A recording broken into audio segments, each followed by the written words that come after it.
Professor is getting national attention today as he believes, based on swimming times in Rio, there was definitely a current in the pool that in some cases benefited swimmers in lanes 4 through 8 and caused a big problem for those in lanes 1, 2, and 3.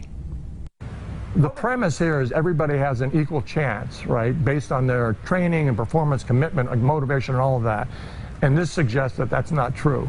Joel Steger is the director of the Councilman Center for the Science of Swimming at IU. While plotting swim times and running statistics, he found not everything was equal for swimmers in Rio. The only explanation we have for these results is that there had to be a circular current. Top-seeded swimmers take the center lanes 4 and 5, and seeds alternate toward the outside. And looking at the men's and women's 50-meter swims, Steger says 15 out of the 16 who qualified for the final came from lanes 4 through 8. We showed that there's an advantage being in either lane 4, 5, 6, 7, or 8, as opposed to 1, 2, or 3. Now here's what the research argues, that lanes 4 and 5 saw minimal impact, but some swimmers found it more difficult to swim a certain way while others found it easier. Now keep in mind, over a 50-meter race where everyone's going the same direction and some swimmers were at a disadvantage.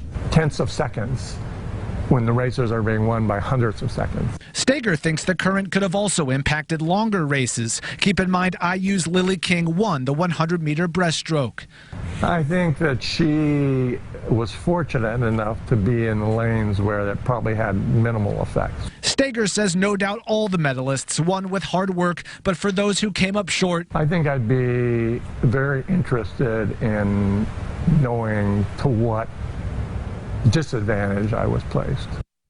Now, when I asked Steger if his numbers were all a big coincidence, he said statistics don't do coincidences. Now, he studied the Rio Games after finding similar issues at the 2013 World Championships and says he's found similar patterns at other competitions. He tells me most involve a temporary pool that is set up for a specific event.